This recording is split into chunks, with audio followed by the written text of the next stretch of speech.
Welcome to Rewriting Your Reality, a video focused on hypnotic modalities to shift the belief systems that keep you captive. We will explore the journey from being subconsciously programmed to achieving quantum freedom. Get ready to dismantle everything you thought you knew about your own limitations.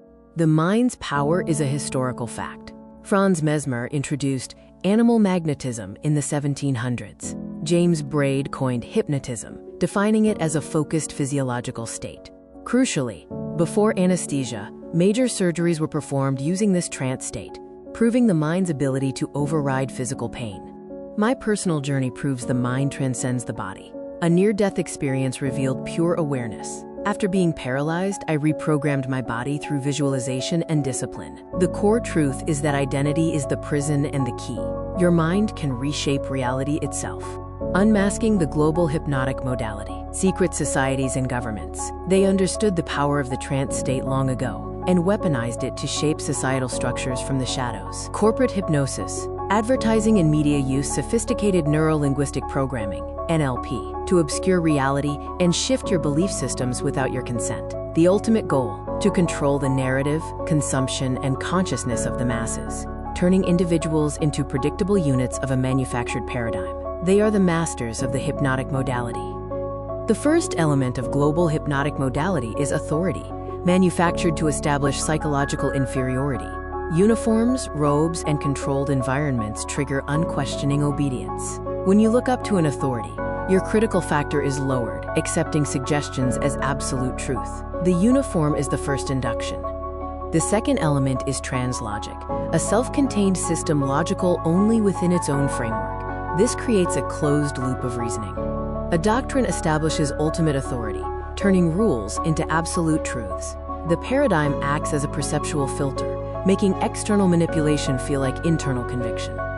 The third element is overload, creating an intense, rapid-fire experience that bypasses the conscious mind. Techniques include sensory saturation, emotional triggers, and message overload. This forces the subject to feel something profound, anchoring the belief without rational scrutiny. The heart accepts what the head has no time to question. The grand illusion is when you become your own hypnotist. Division keeps us fighting each other, distracting us from the masters of the modality. They use filtered evidence to make you doubt your power. The ultimate control is when you self-hypnotize with their suggestions.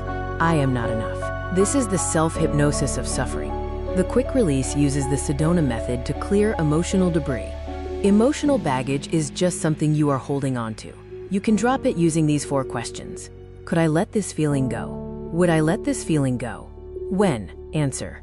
Now. Repeat until you feel a tangible shift in your state. The reframe shifts meaning and reality.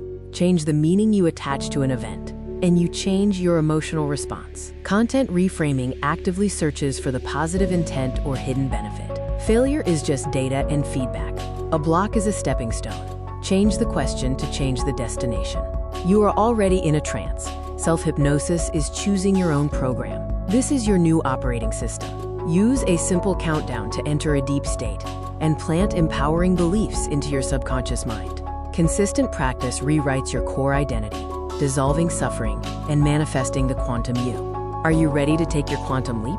This exclusive transformation package offers the book 30 Days to the Quantum You, custom video masterclasses, and a personal Zoom session for deep work. Stop fighting the illusion and start rewriting your reality today.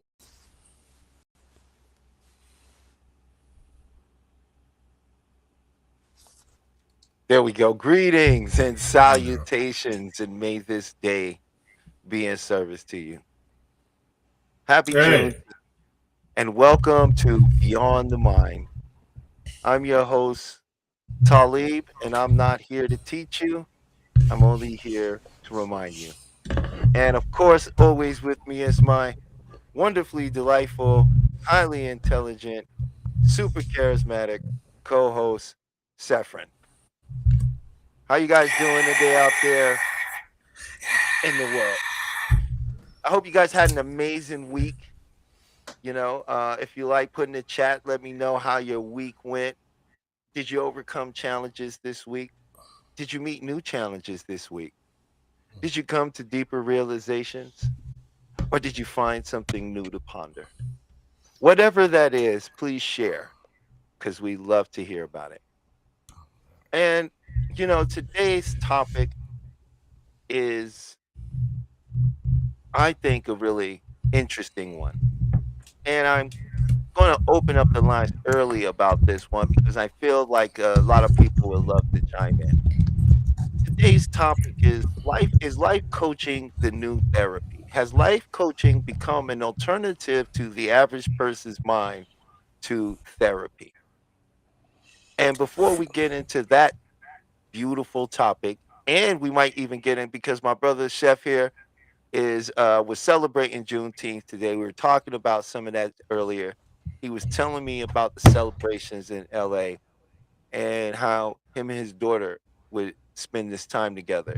So normally I like to just spend a lot of time speaking about stuff for the mind, but today, hey, we might drift a little into that because it is a day of celebration and it is a day of acknowledgement. And regardless of how some may feel or not feel, I will honor the feelings of those that mean something to me and my own feelings. And we will give a little bit maybe about that and just get into it a little bit. And we'll try to not get too controversial about it, but hey, we are uh we are like trees, so we just go where the wind blows. So if we go a little bit there, we'll go there. It's okay. We know how to come back. We know how to disassociate, to not claim the thing, but to observe the thing. And so Mhm. we'll be able to bring it back into the range. But Seth, how you doing today? Oh man, I'm doing great. It's a beautiful day. I spent a little time with my daughter, and then she ran off with her friends. Yeah, summer's beginning. It's things are starting to look brighter every day. Um, how are you? I am magnanimous. Yeah, yeah. So, um, life coaching, right? There's a lot of there are a lot of new life coaches. There are a lot of them, and I do think that in some ways, for some people, they do replace a therapist because I think some feel like, hey, if they're doing the work, then what else do they need, right? Or if they're doing some work, what else do they need? So I think some people in that particular category may Mm, end up falling short. Um, because I don't think it's a lack of work. I think it's just a lack of knowing what work to do and then settling, right? Because there's always expansion, like how you and I have conversations. I see a therapist and a hypnotherapist because this is what we probably should do, right?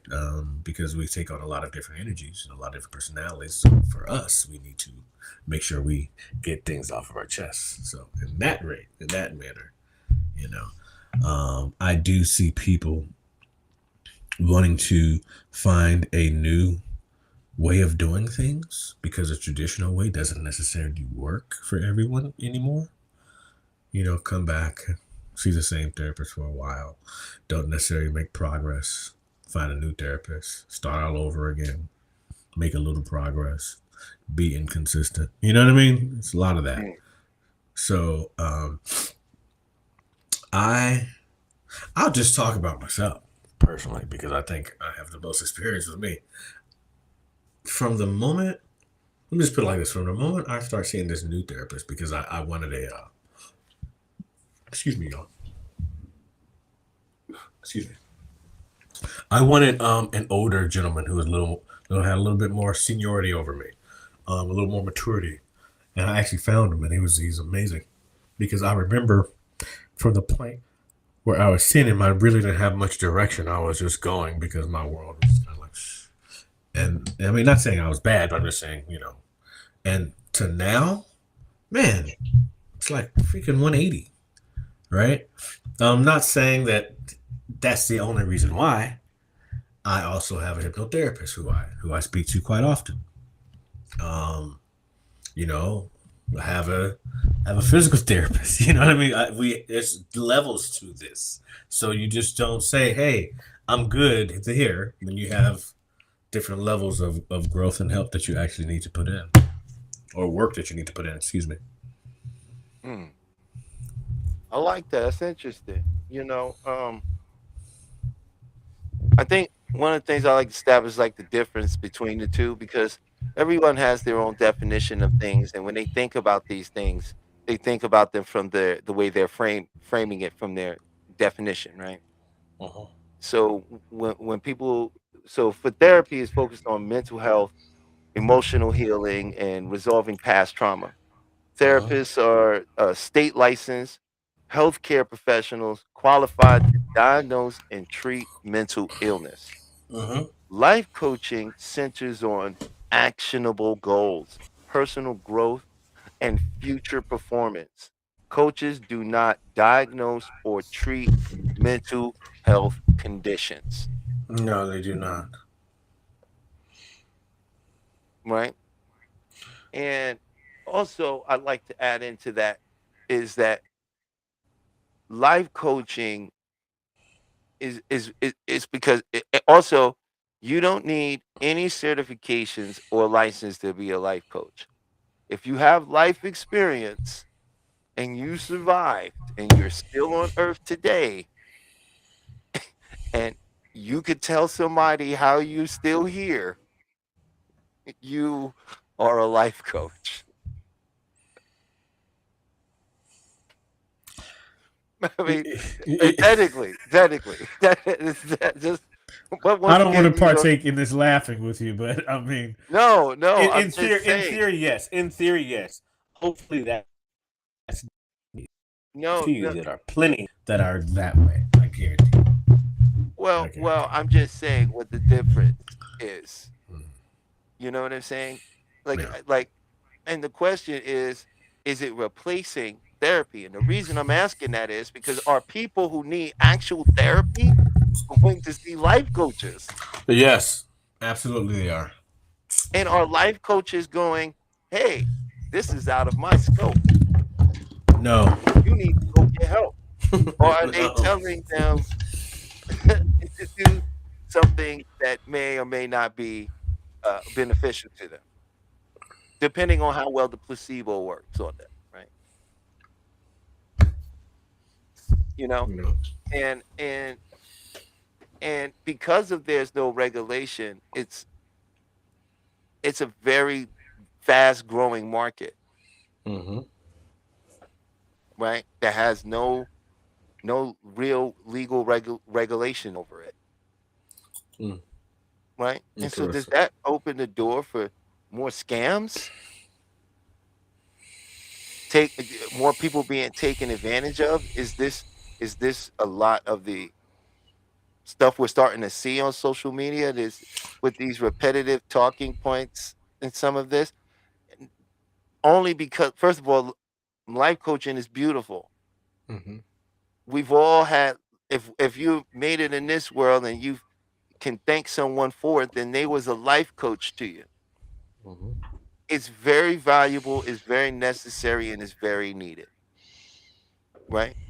Mm-hmm. But I'm just asking if maybe we can put a little bit of a objective kind of eye on it, or subjective eye on it, and maybe step out of the framing a little bit and sort of look at where we are right now with, you know, uh, uh, the stigma that's been sort of surrounding both of these, Mm. right? So let me ask you this question: Where is the stigma coming from? Is it coming from the therapist side, the psychologist side? Who is giving it this stigma? I think the stigma is coming Or the, from social media, from various aspects of programming and the way people think when they hear hypnotist, they think that. Let me show you. Dang, I am such a stereotype right now, but it's not necessarily true. oh, there we go. They think Your this, pendulum, huh? right? Love It's a it. pocket watch, Yeah, but it's working as right? a pendulum. But I'm just saying, right? It's the same thing, right? Mm-hmm. I feel like, Excuse me. Interesting. You know, today was actually all right. I would like to kind of mention this because I was in Leimert Park, and I'm not quite sure. I'm sure you know what Leimert Park is, but Hmm. for some of the viewers that don't necessarily know what Leimert Park is like the center of Black culture in Los Angeles, and they have a lot of Juneteenth things happening. And I was talking to some folks there, and they do a mental health thing monthly. And I happened to talk to someone today, and I told her that basically, I'm no longer in the film business, and I'm a practicing hypnotherapist. And she was like, "Whoa, really?" She's like, we have a group, and we need it. Like, we want you there. We want you to be part of it." And I was like, "Well, what kind of group is this?" And she's like, "It's a life coaching group." I was like, "Oh," so it's kind of funny that we're talking about that tonight, and then that happened literally. I didn't really put things together, but I thought that was interesting that they have, and they want me to be a part of it because obviously there's something that they would like to open up in themselves or figure out. But at the same time, I was thinking of how much studying we're doing and how much and the nonstop, uh, you know, testing and practice our practicum workshops and like who do they practice against? Like Well, who? it's their life experience. I mean, like now, I Yeah, but can't when you say create a everybody program, is a life coach is just given their life experience, right? Some people have other ability skills like the Silva method and Sedona and various other things, right? They and even with the EFT, right? A lot of that still falls under the category of life coaching, right? And truthfully, what we do still, though we have to, what keeps us separate from the life coaching thing is the certifications, right? The Mhm, fact that we follow that HIPAA guideline, mhm, right? And we are held accountable to those standards, right? And I think that's the one thing that really makes us different when it comes to But other than that, I don't really see us too far off from a life coach because we are only life coaches should just be dealing within the field of improving your life. And what we really work in the field of avocational, vocational, improving your work life, improving your home life, things of that nature. making you feel better just in general. Right? And everything else falls under that DSM-5, Mhm. right? So no life coach should be telling you you're a narcissist. That's a part of that's a part of borderline behavioral disorders. Y- Hmm. They're not qualified to tell you that. And this is what I meant while I was asking about the life coaching Oh, stuff, because now we have a lot of people out here, here's something people are I'm throwing out sorry. terms like You know you're a how many narcissist, you're a unqualified sociopath, people? How huh? many unqualified people have been calling people narcissists for the last 3 to 4 years, 5 years? Right, right. This is the big point that I'm really making. Oh, You have oh. a large number of people out here throwing out terminology, right? And then giving out these key defining traits and not even understanding that these traits, this is not the end all to end all when diagnosing that individual. And though we've been studying and we continue to study, I'm not gonna sit here and diagnose or give you a diagnosis on a person either. Yo, Dirty Dog 64, happy Juneteenth. Thank Oh, you that's for Dr. joining us. Yolande Denise. Next time we'll see you on the show, Dr. Denise. Yes, Dr. Denise, wonderful. Thank you for joining. I want the audience to know Dr. Denise was supposed to come join us today. She was going to also give us a great take and inform on this particular topic because we love to hear even some of your thoughts, Doc, in the comments. We'll blast it across the screen because Mhm. and another thing is one thing we like to do too here is we like to bring voices from all dynamics, and So let me ask you a question. Who was the first big life coach? Like, who launched life coaching? When did that actually happen? What year? Do you know? What year did life coaches start? Yeah, like when did it? No, When did it wasn't I- called. it might be A lot of terms have been redefined. You know what I mean? There was motivational no speaker? It would have been like a Tony Robbins, right? He's like a life. He is a life coach, right? It would have been like Tony Robbins. So people saw Tony Robbins like, okay, I want to be like that guy, right? But he uses technique. there was people like Bob Proctor. Oh yeah, Bob Proctor. Yeah, Bob Proctor. Uh-huh. You know, and Yeah. and the Reverend Ike. You know, What? I This look is at some of true. these Reverend Ike stuff, man, and that Reverend like, Ike was the truth. Did you no, ever listen man, to this guy, man? no, He was dude, on but he's fire. dropping science. He's dropping science. And you're like, yo, you're like, dude, like, everything he's saying has been legit. It's right. And It's like, 100%.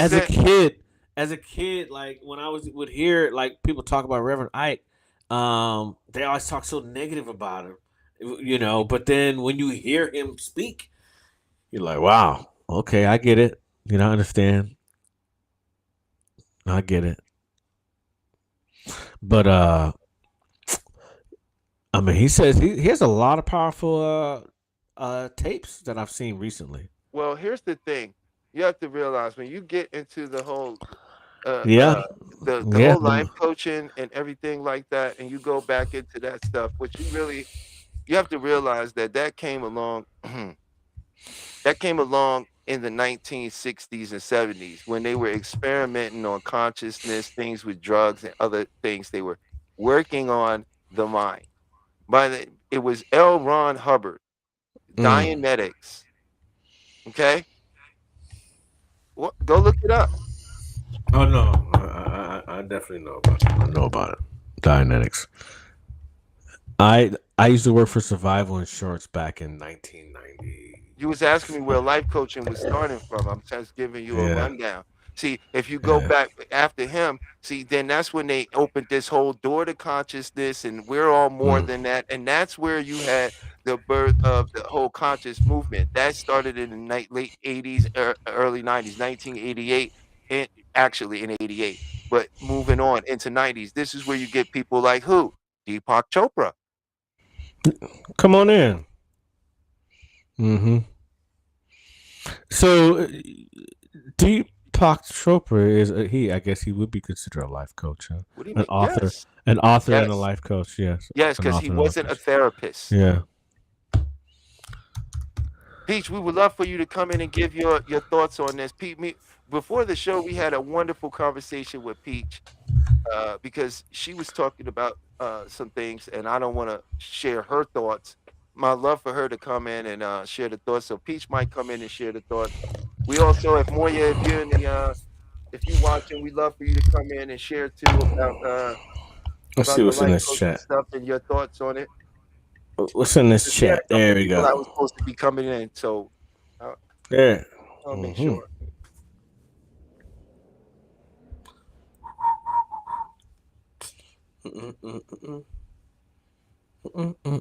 Yeah, that's beautiful. Here we go. All right. So, have you ever had an experience with a life coach? Hmm? Have you ever had an experience with the life coach? You personally? Me personally, no, not someone who considered themselves to be a life coach, but I've had several mentors throughout my life. But mostly primarily for me, I lived in a school for Kung Fu. My best friend went and lived in the mountain and learned some ancient martial arts and came back, and I became Hey. the first disciple. Hey, there she is. There she is. So it says in the comments, Thomas Leonard is the founding father of professional life coaching. Oh, okay. I love it. Okay. So what did you guys want me to talk about in reference to life coaching? And this is Have why you we're got- getting Doc to come in. Have you ever had an experience with the life coach, Peach? No, I haven't had a personal one-on-one, but I know some life coaches, and I Mm-hmm. considered becoming a life coach Mm-hmm. myself. You can actually get certified, even though Mm-hmm. you don't need the certification. But I do believe that it's going to eventually become board regulated. I'm not too sure how many years out from now, but I did see that. That kind of detoured me from doing it because I'm like, if it's going to become board regulated, I might as well wait before I waste my money. Here it Um, goes. Sorry about that. huh? I didn't mean to interrupt you. Keep on going. I didn't mean to interrupt you. Sorry about that. Sorry about that. No, you're fine. So basically, I think you guys said it right. I think a life coach is not designed to help you with anything that's, any kind of mental ailment or something. If you need some actual care, it's not therapy. It's actually meant to help you organize your life, whatever your career path is, help you, just get on the right track, sort of like a little cheerleader, a mentor. Um, Mhm. I just, I did hear some of what y'all said about the part, would it be like, what did you say? I'm trying to find a better word. Talib said, are people getting ripped off in a sense or whatever? Mhm. I can say yes and no. Mm. Yes, if the person doesn't have any real life experiences, any certifications or anything, any real background, you know, if it was me and I'm going to see a life coach and I had in my mind I wanted to become a lawyer, I'm not going to a social media person to help Mhm. me become a lawyer or a Mhm. doctor or give me Mhm. any direction. Where are you leading me? You don't know yourself. So if you're going to get a life coach, I would recommend you find somebody that is well versed in what you're trying to become. Um, and again, that's just, just like interviewing your therapist. Hmm. Find out what that life coach's background is. What is your day career? How could you really assist me? What experiences do you have in your life? Mhm. And actually figure out why you're going to see the said life coach. I think it could be very good. I think you have a wonderful point. Like, let's say you was somebody who went to prison and came home and did good, Right. figured it out, cracked the code. Now you got a buddy who comes home. This is all new to him, right? He comes to you, hey man, I don't know what I'm doing. I'm spinning in circles. I feel like I'm sinking on the inside. And he understands exactly what he's feeling, right? This is a perfect situation right here, right? Hmm. Because he can give him good, solid advice on how, because he has experience in that, you Right. know? I Mhm. think, he has experience in that and he's able to share some. Now, if a guy just came home and I never, maybe I'm not the right guy to talk to him, right? But Right. a therapist would always be the right person to talk to Well, I think a in life that coach is situation, like a in my opinion. companion. In my, Yeah, in my I agree. Well, I can I read think it's a the companion definition. tool. It's a companion tool. Like if a person's in therapy, you get through therapy, and then you go get the life coach to help you to assist in organizing your life, get you on your career path. It's sort of like a walk-in one-person career link Excuse me. Right. that has more time for you versus going through the hustle and bustle of career link. Well, Mhm. here goes Thomas J. Leonard, born Yep. 1955 to 2003, widely considered as a father of professional coaching. He was instrumental in transforming coaching and informal practice into a recognized profession in the early 1990s. His major contributions include founded Coach U in 1992, helped establish the International Coach Federation in 1995, which became a global standard-setting body for coach credentialing. Co-founded Coachville in 2000, creating one of the largest online coaching communities of its time. Founded International Association of Coaching in 2003 and authored several influential books, including The Portable Coach, Become a Coach, and Simply Brilliant. Um, his philosophy was centered on helping people design lives that were aligned, simplified, and intentionally created rather than merely fixing the problems. Yeah, and instead of using regular treatment, through traditional therapy and peer counseling. He developed techniques focused on forward momentum, and he believes success relies on designing the right environment, habits, conditions, so that the personal and professional growth happens naturally. Right, but this is what I was telling you. It didn't start till the late '80s until the '90s. That didn't even Yeah. exist, right? Because what we're calling life coaching is not even what he just described. Yeah. You know, life coaching now is manifestation. A lot of people misusing Tolle, right, and Casey, and all these various people, and Neville Goddard, right, and getting people to do affirmations and journaling. Like it I seems like don't know. the life coaching stuff that I see a lot of, right? Oh, I know Because like personal I'm life saying, coaches. there's it's categories of it, just like and I was going to bring up the counter to the other part, like therapy. There's something called psychosynthesis, which is a holistic approach to psychology and therapy, right? But the only form of therapy people think about when they hear therapy is sitting down and them going, so tell me what's going on. Okay. And how did that make you feel? Right. Okay.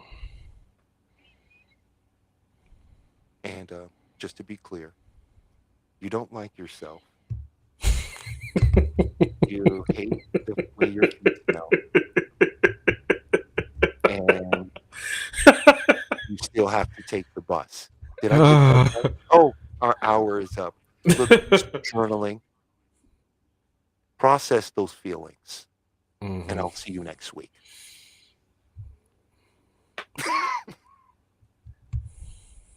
Wait, this is what people think about when they think about therapy, though. And there are many different forms of therapy. But one thing I can say about being, not saying that I can see that could trigger one's excitement in dealing with a life coach, because they're there to build them up. They're there to give them that adrenaline, right? That quick fucking fix that people need, which is dope. But then that crash, how does one deal with the crash? If the life, okay, let me ask this question: how many unsuccessful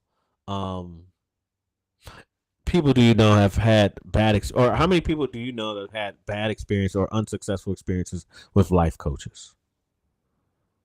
Do you know many? My friends have great experiences because the life coach don't just see you that one time. They actually assist you like a therapist. They create a whole plan. They create a plan, and then you go through that plan. You know what? You know SJ is a life coach. SJ is a life coach. That's right. Big shouts to SJ and the MREG Mob and MREG over at MREG TV. Yes, that's right. And I did see one before. His name was Coach DiCarlo. And I saw him on YouTube, and I loved his videos. And I had a session with him, right? And it was very interesting, right? He listened to me, and his thing was about taking scripture though and turning it into affirmations and stuff. So he was turning everything around, and he had me do some journaling and stuff, And so I was like, okay, he's good at what he does. It's not for me per se. What I did take from it, I found very powerful, was the form of journaling he had me doing, right? Which reminded me once again, oh wow, journaling is very powerful. It really it has an effect on your mind. And then after going to HMI and being at HMI, I learned about handwriting analysis and learned that your subconscious, that writing, that ideomotor response is that subconscious response is in your handwriting. And you can learn a lot, not everything, but you can learn a lot about what's going on with an individual through their handwriting, right? Absolutely correct. Also, by working on your handwriting, you can also change the subconscious quirks you have through changing your handwriting. Absolutely true. You know, so I don't. First of all, I want to do nobody on it. I love life coaches. I wanted to bring this up because I think that it's become a very saturated thing. Nobody's really talking about it as a thing, and so it's getting sort of lost in its own shuffle. So I would like to give it some sort of shape and talk about it because we don't talk about it. We don't talk about life coaching. I would like to Cheyenne actually. Bryant one. I'm sorry. Well, Mm. you know, when she came up, it was in a very negative light. And you know what I'm saying? Well, not negative, not fair, controversial. Is that fair to say? That's Yes. better. That's better. Because That's it was more controversial. It actually brought an attention that hadn't been there. Whether it was her intention or not, it brought an awareness to life coaching and therapy. And especially and the reason I bring it up is because I really I do a big part of this to help my people. Hmm. I learned this to be of service to my people, give them something that is tangible that they could use. You can't keep complaining about the world, right? We can't keep complaining and saying, "Oh, I know what." No, you're gonna have you do something, right? And so my contribution to that has been what I'm doing with hypnosis, right? But I just found that her story or what happened with her just brought up this whole conversation about therapy and qualifications and and good people versus scammers. Well, I think it's a great time to have this conversation because over the last since COVID, the therapy market is booming. Therapists are making more money than they've probably ever made, like since COVID, because they can do it online, right? In terms of life coaches, Can you bring that comment back up? Hold your thought. Bring that comment back up. Doc made a comment. We want to get Doc's comment out there, right? Doc said, "Life coaching is a strategic project manager for your life, focusing on goals, action, and external plans." And that's what Peach was saying.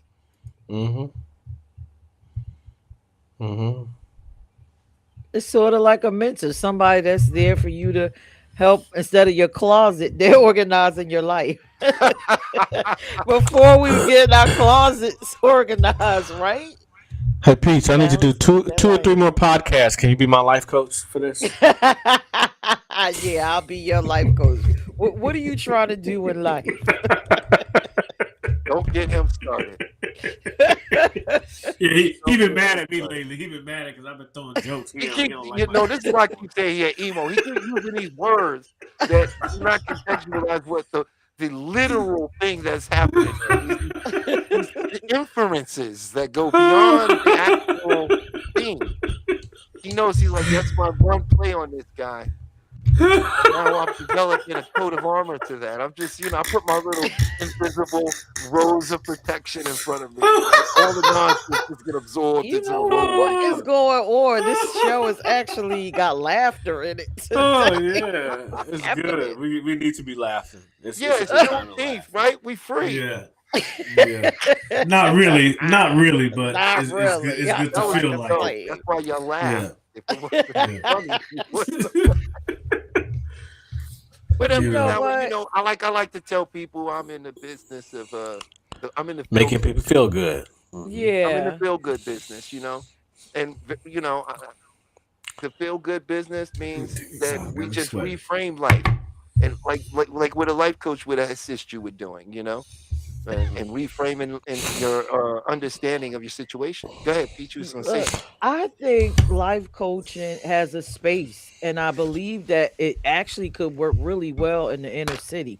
Could you imagine women in the inner city having life coaches helping them get out of their situations, or the men having male life coaches before they go down these crazy ass paths? I think that would be.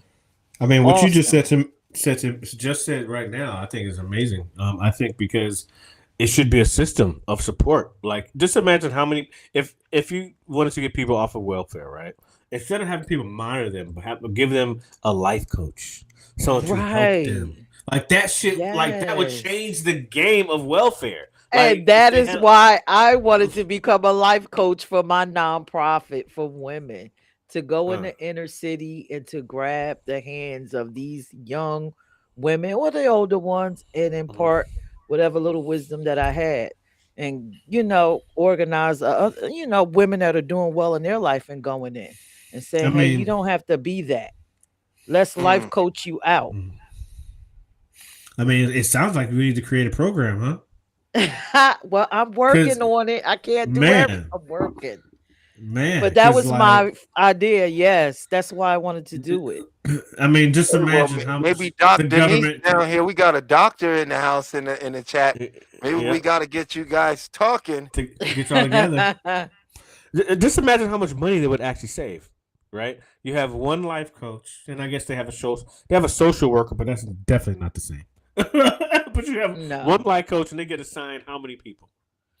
Let's say 40 people, right?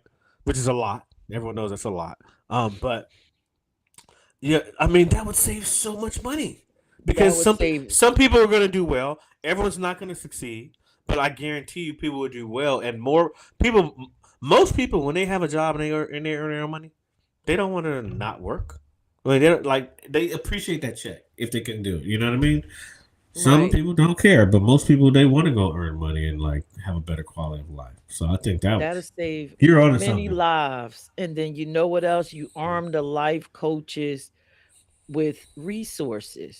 If this person, you notice that they have like some type of mental issue, then you refer. It can work together. It doesn't have to be two separate things, have like a referral system. So I see the beauty in life coaching. I just think that it needs to be more regulated, because I don't want Tina 69 on YouTube life coaching me. Yeah. Especially when I got a whole half of 100 experience over here. Tina 69 is 22 telling me, Yeah. what I need to do. Well, yeah, but like Doc said, it's a very specific thing. But as I was saying, according to the definition of it, a lot of people aren't life coaching. yeah. They're doing therapy. And that is dangerous. Yeah, it is because they just don't know. They're not qualified to know, and that's the Because problem. like we're saying, it's not regulated, right? They don't have, it's like it's a completely irregular, it's not really, there's no regulatory body over it. Meaning there are things like you could do to get certification in life coaching and stuff like that. Yeah. But the way they went after, like, let's say hypnotherapy, like they went after hypnotherapy. It was like at first like nobody could do it. We don't want nobody doing it. Mhm. You know hypnotism? You better be a doctor. See, that'll be amazing. Coupling what y'all do with life coaching after y'all get them together and then say, okay, now that we got you where you need to go, we want to refer you to Dr. Denise to help assist you further along. And then they have a full package. Like, I come to you and my whole life. Well, by the time I leave, listen, my whole life looking good. One thing I do know. I'm sorry. One thing I do know that Dr. J, she does have a retreat she's doing as well. So I know whenever she does come on here, I know she'll probably want to talk to y'all about that. And it's local. It's within the states. It's not far. I think it's in LA or Vegas or something like that. FYI. So Dr. well, Denise it is a good far. friend of Chef. that's This is, right. you That's know- right. That's right far for you.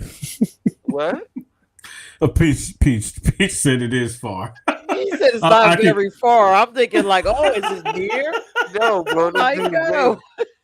He way on the West Coast. It's not far. It's not far. So I'll tell you, man. It's hey, okay, today's man. good I'm- for good laughs. Listen. The whole goal is right. Whoever watches this show, if you feel better after you watch this show, if you laughed and you feel better after this, then our job is done. And that's the beauty of the work that we do, because the work is within how you feel. It may not be the method. It may take us. We might go down a windy road, but if you feel better, isn't that really the goal? Like, really, the goal is to feel better, to feel at ease, and be at peace. right? And that's really what we're trying to do. We're trying to help each other heal, because really a lot of people whose nervous systems are absolute wreck, and everyone's just reaching for any rope that they can cling on to, any string that they can hang on to survive or get some sort of help or anything. That's why I don't really can't get mad at people who don't necessarily see a therapist or see a life coach, because they're trying something. But if it's not working, that's when you can kind of. Do you think that there is, say, in our community, a stigma on mental health? Or do you think our community is starting to break and sort of wake up to that? Both. Two truths in the same statement. It depends on the financial background. I think that people, that has more to lose, better socioeconomic things going on, they, we kind of go towards therapy because, again, we trying to hold on and maintain and sustain. But I don't think people in the inner cities care. But they don't probably have the time or the patience or even the thought to see anyone. I think therapy shows up differently. The barbershop, the hairstylist. The women rely on the hairstylist, men rely on the barbershop for the advice. And that's typically the inner city therapy, or grandpa or the auntie. That's who we get therapy from. We don't necessarily get it from the right folks, right? These grandmas ain't like they used to be. And a lot of these women don't get their hair done in the hair salon, honey. They be in their kitchen with a hot comb or some weaves with some soda in. And no, as a nurse during the day, I do. Oh, that's another place the life coach need to be. I would love to be able to call a life coach and say, come on in here and coach these parents before I kill them, because they need some serious direction and help. That's another space, so I can see it. Let me stop giving all these ideas. No, you got it. No, don't stop. I'm just sitting here going, oh, okay, that's because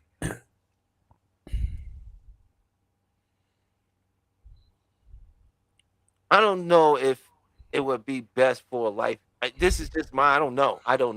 I would love for Doc Denise to chime in. She got a name now. Doc Denise to chime in. But I would love to know, because most of my understanding, when you start talking about family or couple dynamics, it changes everything, when you start dealing with people like that in a group setting, and then that's where I'm thinking like, oh, okay. No, not saying like a group. Because I deal with children that have severe issues like trach and vent, right? So within their homes, I think a life coach would fit in after they receive all the medical training to take care of their child. Their life is just all in disarray. They got to kind of normalize. I think the life coach will be excellent. As a nurse, I can see that. It would be great for me to say, okay, listen, your life looking like this. Let me refer you to this life coach that can help you get on track, because that would make my life very easy. Let me tell you, it would just relieve, because essentially the nurse is function as the nurse and the life coach. We go in, we assist your child, but then we kind of still have to help the parent.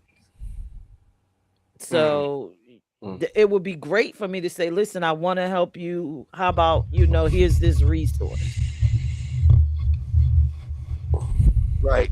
I think that would be good. I was thinking in another way, Yeah, you probably think of in hospital, like families in that. Yeah, or like, hey, come on, family, we need to sit down and talk about how you upside your kids have kids. No. Well, I mean, too far, Peach. Too far. Our country is recognizing the mental health issues, so I think now is almost a creative time in terms of dealing with funding in terms of mental health programs, because everyone does know we have severe mental health problems in the States. So I think it is perfect time for you to get this going, Peach. I really do.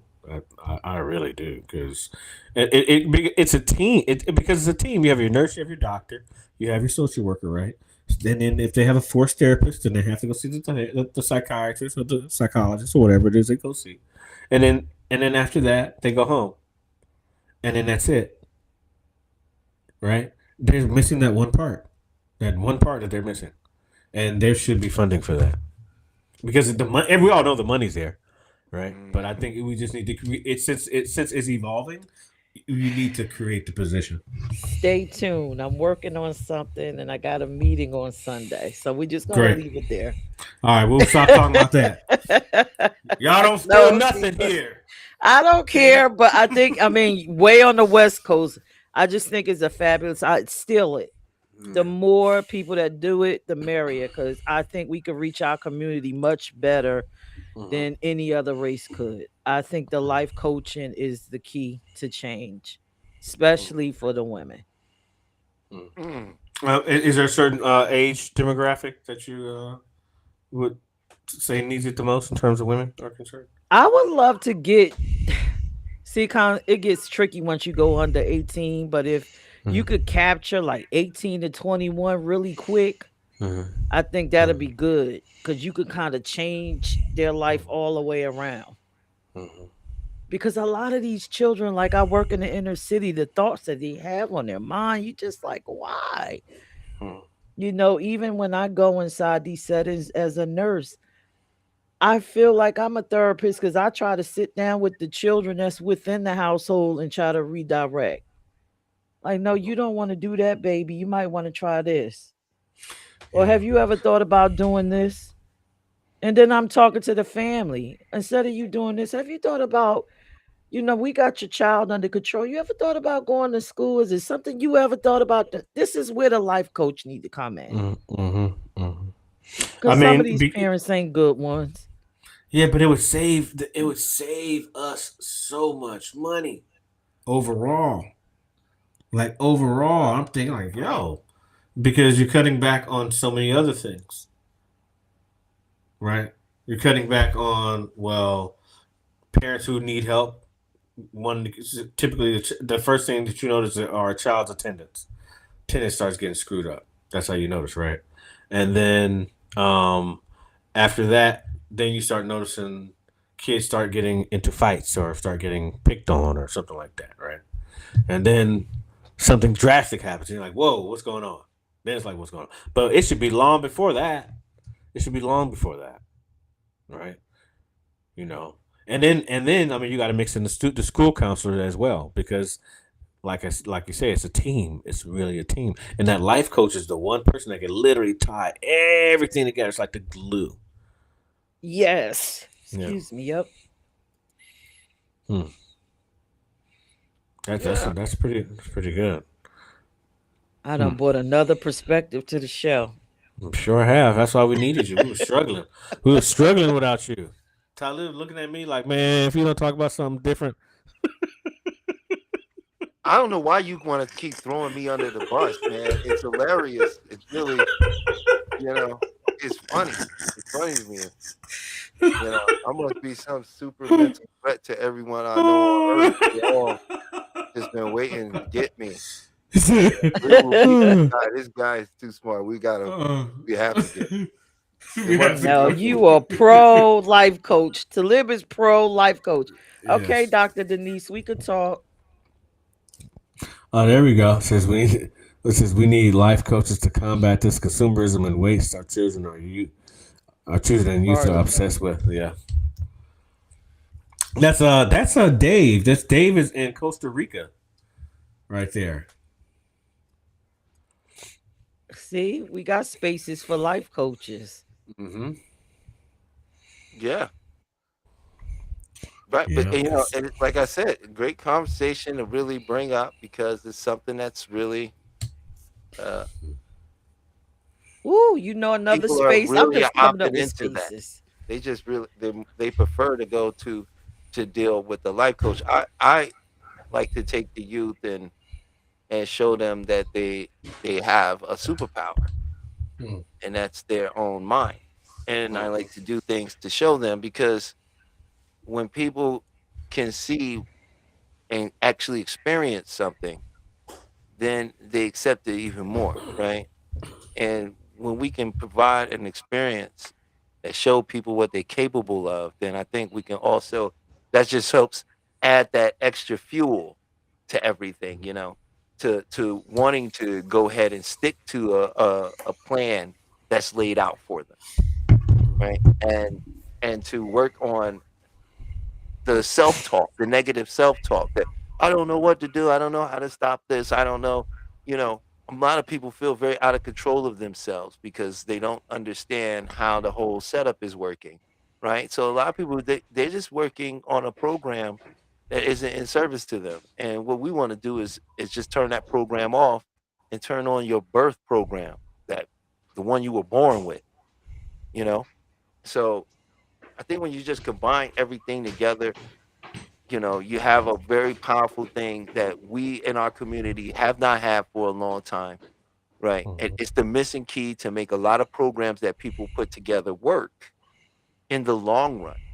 Because I think a lot of people fall short of these things because of they fall prey to their own subconscious, their own unconscious mind, their own belief systems. And they're too busy trying to push against the world opposed to work on the internal world. And when we do the two things like that, and you give someone, and a lot of, I think Miss D, well, I should say Dr. D, I don't want to call her that either. Dr. Denise, she'll go ahead and chime in on what I was about to say about, when it comes to life coaching and that a lot of I find really great life coaches use what they call motivational interviewing, right?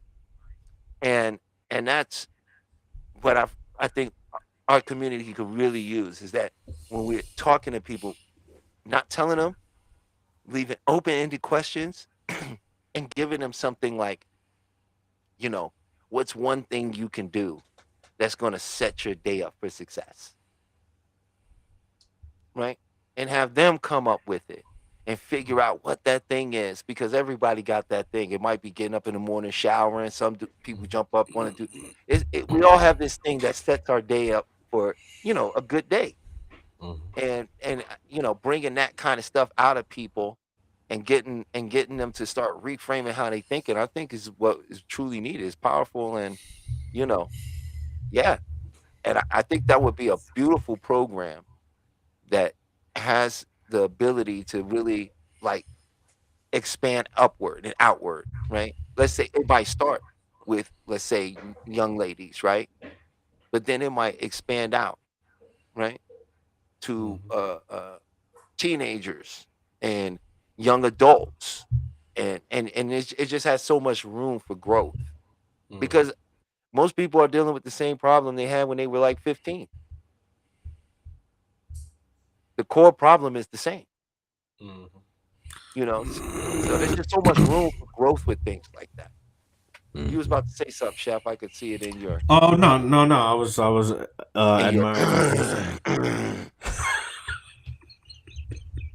I was admiring what you were saying, brother. What have you had? Some magical herbs? What's going on tonight? Hey, I just feel good today. He's floating on a cloud. Spirit. He got the spirit in him. I love it though. He's doing great. He's in him. We gotta keep him here. This is where he belongs.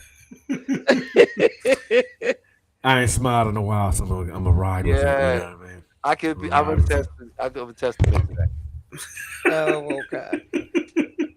Okay, you might have to check on him later. He called me. Oh, that's horrible. You might have to check on him. Wow. Wow. Something going on over there. You are. Maybe it was that tea. That herbal tea. Passport getaway with that fire. He's spitting that hot fire. Super hot fire.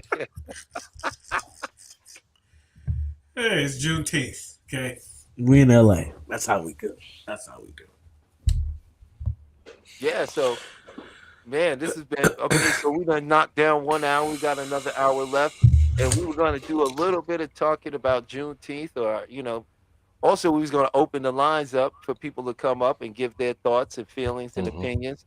Doc, you don't have to be on camera, but you're welcome to just come up and give your thoughts and we still want to, interview you and have you come back. But if you like to come in and just say something, we'd love to have you. We really would love to hear from you. This is a place of learning and growing, and I just feel you could add so much to the conversation. Also, Moya, if you're watching, get in here.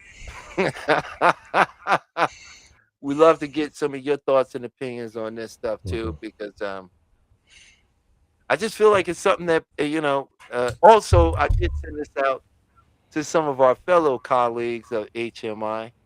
So if any of you fellow colleagues at HMI are watching, you're more than welcome to come on in and give your theory of mind or your opinion on this life coaching and therapy situation.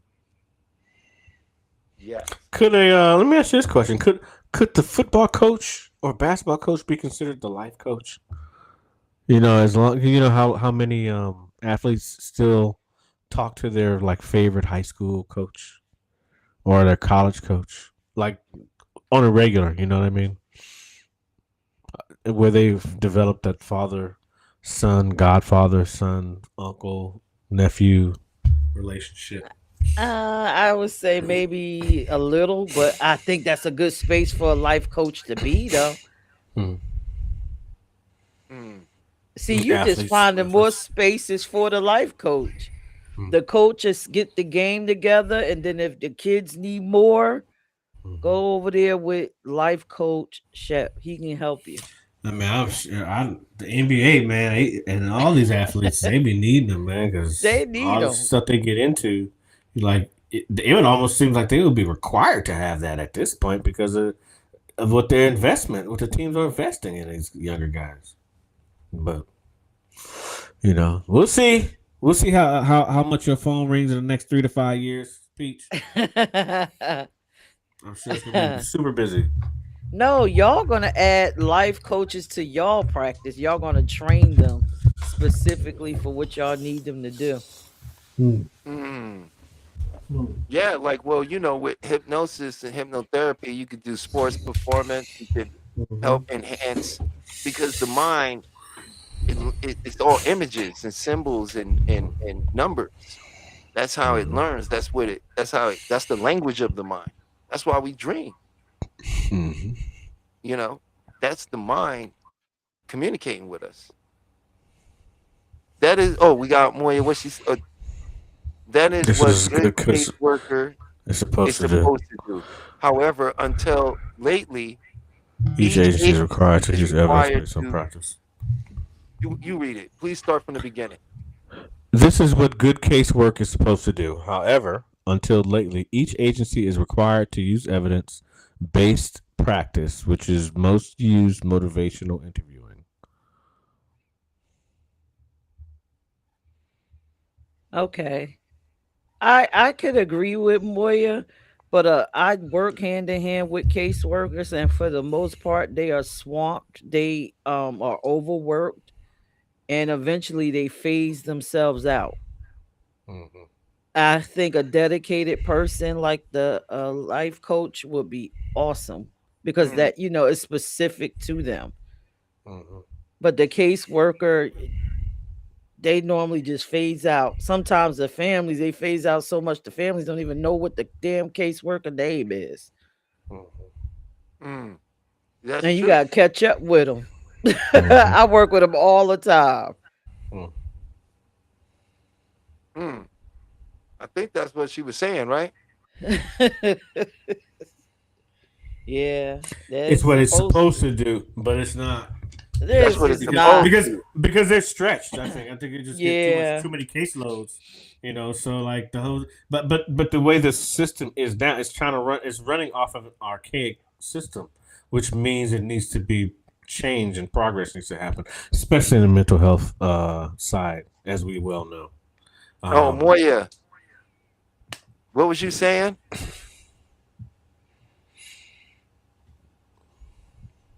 Hey, Happy Moya, Juneteenth, everybody. I think there's like a delay in our reception. I don't know. I Can you got hear you. me? Yeah. Oh, okay. Yes, we can. Okay. Happy Juneteenth, everybody. I wish I Happy was on the West Coast so I Juneteenth to could you. celebrate like you. Soon as the show goes off, I'm out of here. I'm in them streets. Hey, listen, I ain't mad at you. It's about enjoying life. But to your topic, which I think is really interesting, motivational interviewing is a great thing. And it should have been used in casework practice a long time ago. Where you were talking about, I think your idea, Peach, I think it is. How you doing, Peach? Your idea is terrific, but it's that concept is really already in place, and that's what a good caseworker is supposed to do, right? Because that's what they're supposed to help people arrange their life, even while they're in that particular agency that they're in. For me, with foster care, we had a practice that we used, and it broke things down as life coaches. So I just was adding on that casework practice is a part and supposed to use motivational interviewing to encourage people to change, right? And encouraging people to change, you give them small steps, and these are things just like a life coach does. And I was just saying that historically, casework people were hired as caseworkers, and they kind of just they didn't know what they were doing. They were kind of winging it, so to speak.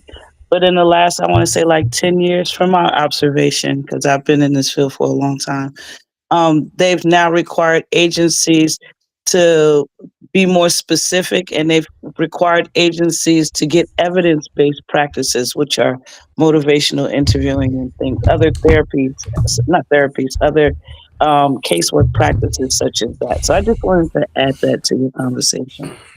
I agree with you. I work with a lot of caseworkers on the medical side, but they're not as active. They come out maybe once every 6 months, and and they really uh, do virtually nothing unless you're on their back. And it's another thing, right?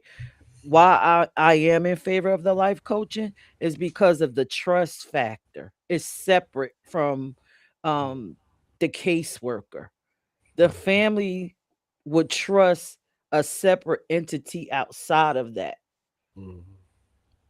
Well, see, you They got to remember for me, I think, and when I interview, because I interview a lot of times for caseworkers, and what I try to do instead of just getting bodies, I really try to get people who are vested. Like, why do you like doing what you do? Because it really lies on the agency to hold those workers accountable right. to the work that they're doing. And you can't do something with everybody 6 months, especially if they came to you in crisis. Like that makes no sense. So the agencies really aren't held accountable to the types of workers, because you should be in this field and doing it because it's something that you like doing with people and you Ye- enjoy helping people. When you find those kind of people to work in these agencies and carry these kind of things with them, it's amazing what kind of work that they can do with a lot of the people that they work with. But when you get these mm, people who just come in and they just want a paycheck and and they're not really invested, then you end up getting people like that who, who don't come to, who don't check up on people as much as they're supposed to, and they do the bare minimum. Yeah. I find it fascinating, especially like the caseworkers for insurance. Like you're responsible for a whole lot of money and things that going on. Why do you show up 6 months or sometimes once a year? Like I'm literally hounding caseworkers for things, just for basic stuff like the basic needs that the children need or the family needs, like supplies, serious equipment. It's ridiculous. So the caseworker don't even get to the point where they're actually assisting the mom. It's more or less, okay, you got this child that's born with these disabilities. You got to get trained. Do you have a house? Check. Do it look like you can mentally handle it? Check. Now let's get you in the house and make sure you got some supplies to get you started, and then we'll check up on you months later. It's ridiculous. I don't even see these families receiving therapy. I think what you do to live would be awesome for them too, but it's nothing. It's really nothing. And I probably shouldn't be this transparent talking about my career, but it is what it is. Well, you ain't mentioning nobody name. You ain't mentioning where it's at, what's going on. I don't know anything. Moya, what was you thinking Hmm. about the life? You had said something to me earlier, Moya, about life coaching. Yeah, I think some of these, I don't know. I'm careful in what I say. I try to be. Mm-hmm. Mm-hmm. I think a lot of these life coaches that you see, unfortunately, on this social media platform, a lot of them are just like gimmicks. Mm-hmm. And Yes. unfortunately, because they're charismatic, they speak well, and they always speak to things that that's on everybody's heart: money, relationships. These are so common. Everybody wants them, and they just have this great gift of gab. Like a car salesman. Like some people really are excellent at selling stuff. They really draw you in. You'd be ready to sell your soul just to get what they asking for. And that's unfortunately a lot of these people who are doing what's so-called job coaching. Not job coaching. I'm sorry, life coaching, and it's horrible because it starts to make it look bad, right? Because was this one that's called Coach Stormy? I don't know. She recently was almost indicted by the was it the FBI, because the way her marketing tool was um was unrealistic, and she was inflating her how much she was making, right? And they felt like it was causing people to go down, like buying all her stuff, because she was saying Yep. you can make all these millions of dollars. But I mean, Mm-hmm. people like that, like, you're not a life coach, you're like a salesman, but you're selling Mm-hmm. yourself as a life coach because you're telling these people how they could be better. She was the one that was talking about the low vibration food. Do you guys remember that? It went viral a couple Hmm. of years ago. Somebody Yep. had a plate and she was talking about, I would never eat that. It's That's low that look at vibration that. food. That's low vibration. And I was like, she looked like she had a nice barbecue plate. What are you talking about? But she went viral for that. So some people like that make it gimmicky and are horrible. But then you Mm-hmm. have, how do you, they overshadow the other good ones. Mm-hmm. Right. Needs to be That's more why I wanted to do regulation. this show too, because that was my exact point. Like the overshadowing right now versus the people that's really out there doing good work. And the fact that, Right. life coaching is actually a great tool, right? It is. It really is. But it really right now, if you ask me, like, I'm sorry, I'm gonna say it again. But people throw this word around like it's candy, like it's literal bait for food. Narcissist, the Oh, sociopath. that and manifesting.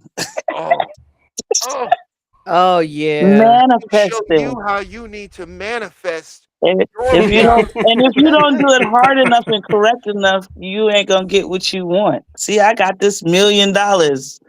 Mm-hmm. Let me show you how to Yeah. manifest instant.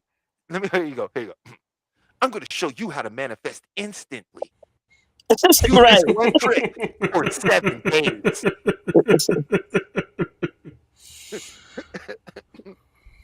Write Yeah. this down for 7 days and get $1 million.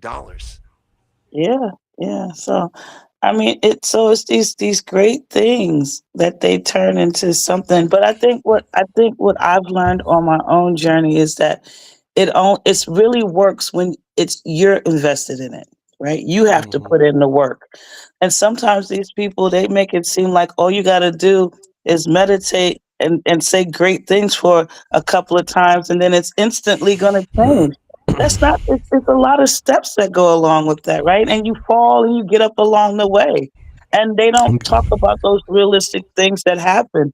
And Mm-hmm. if you truly start looking at changing your life, the life coach, you'll eventually go to therapy because you'll be like, how did I fuck up all of these years? Sorry, what's I not Mm-hmm. supposed to No, no, you're No, okay. you You're all fine. right. You're fine. Mm. Right. And so you get to want to know some other things about yourself because you start going, wow, I could have been on this path a long time ago. Mm-hmm. Right. So, I think a big part is you have to want it. You have to want it. Yeah, yeah. I wholeheartedly agree. I think, like I always say, they use they have 3-part technique that they use Anybody who uses it, if you use all three, you will get a follower. If you don't use all three, it will not work. But they use authority, one-upsmanship. All these people, they like, even with the real estate people, look at my house. This is my big house. He's walking through this empty house. It never dawns on you the house is empty. Mhm. And he walks over to these cars and he tells you that I was poor, I was homeless, I lost everything, right? But I made a choice, and you can too, to change my life.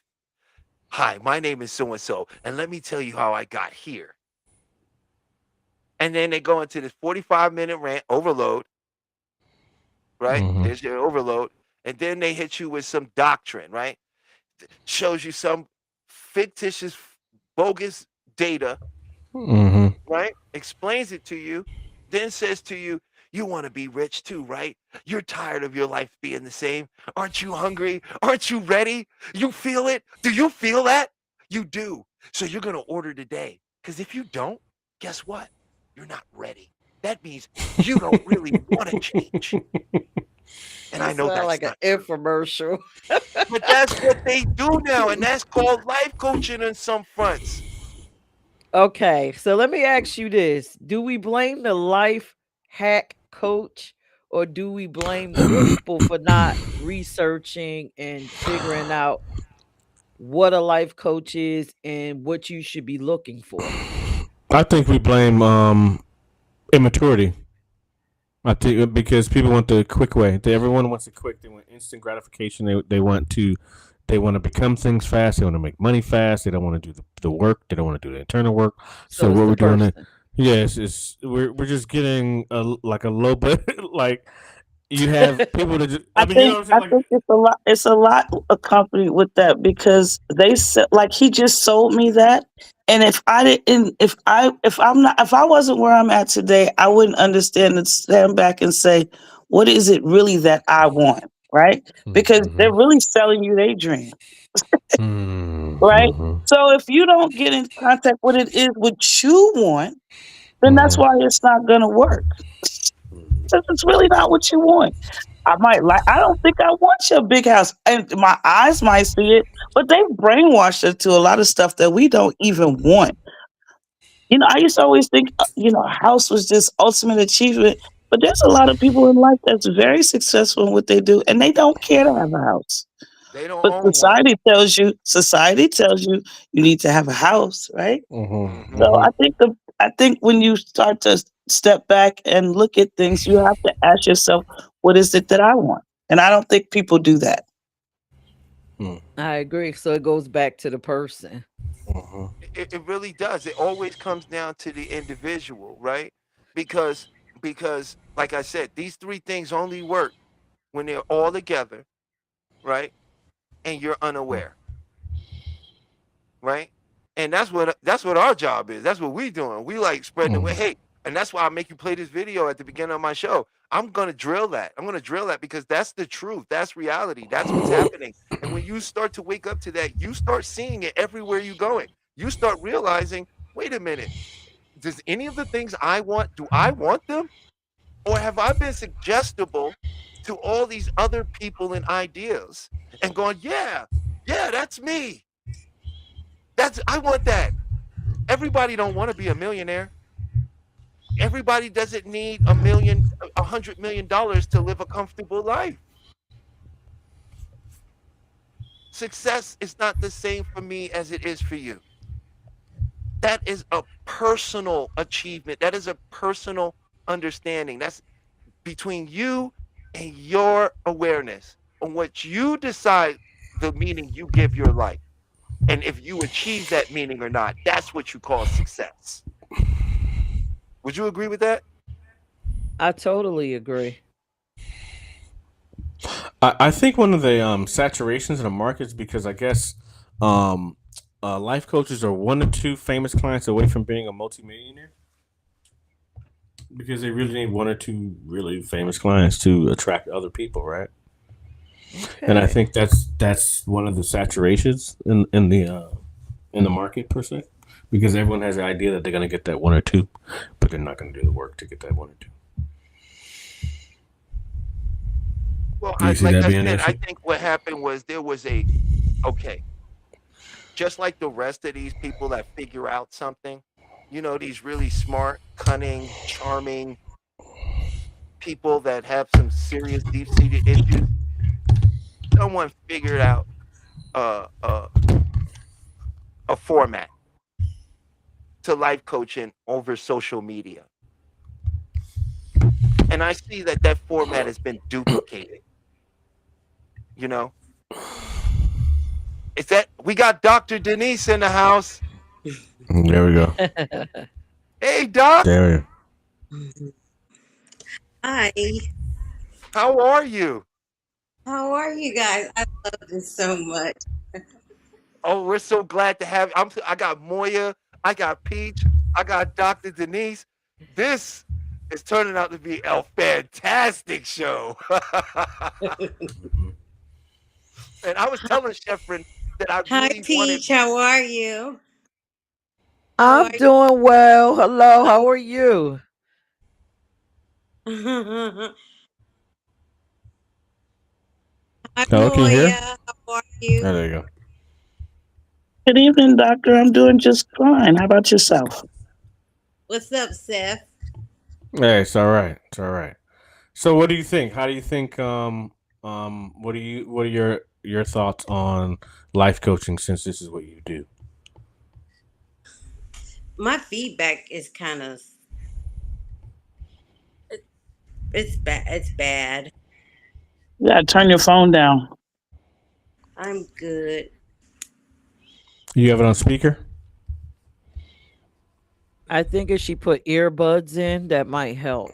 Yeah. Okay, She hold on can't. 1 second. Yeah, she can't hear us.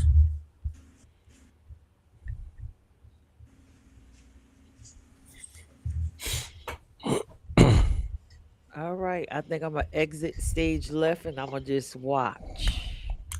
All right, Peach. Thank you. You're welcome. Oh, look, tell it you Peach, can't hear him thank now. you so much. You can hear me now. I saw my mute. I got my little button muted. But thank you, Peach. Thank you. First of all, for coming up here and speaking. And just so everybody know, y'all have to go. Please, please, please sign up, share Peach Entertainment. Okay. Please share the shows right now. Please share the shows.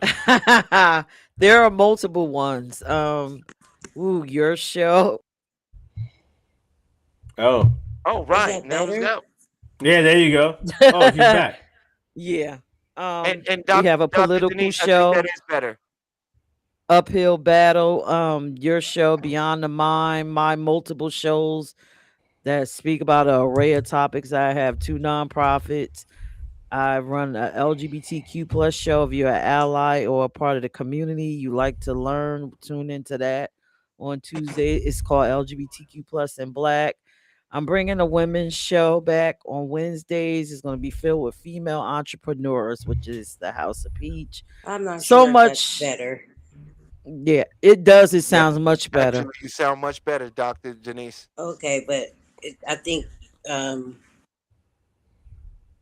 it's not too good on my end. Oh, Oh, we can hear you. You sound sound great. wonderful. You sound great over here, though. So, you want to finish up what you were saying, Pete? Sorry about that. No, I'm good. And if anybody on here wants to I run a probably sound show, good for you guys, let but me know. it's doesn't sound good on my end. She can't hear us. I don't think she can hear us. Oh, can I don't she know if hear? you can hear us. You can hear Yes, us, she hears. Dr. Denise? I don't think she can. No, I don't She think gotta can hear us. she gotta go Yeah. out and come back in. Yeah, here, let me text her. Or Yeah, either just- say what she wants to say. We can hear her. Yeah. I don't think she hears. I Or don't either think if she she can has hear her us. sound turned down. Yeah. Okay, how about this? Is that There we better? go. Yeah, Yeah. you sound good over here. Can you hear us? No. Maybe okay, I'll do that. I just sent her a text. Go out and come back in. Hopefully that works. So, 6:30, man. It's been a real fun show. I'm so glad you came in, Peach. That was awesome. It's Moya, you like still here? people coming in and out. This is what it's supposed to be.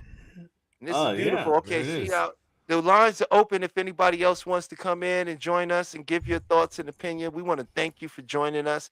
This is Beyond the Mind Hypnosis. And my name is Talib with my good brother Stefan.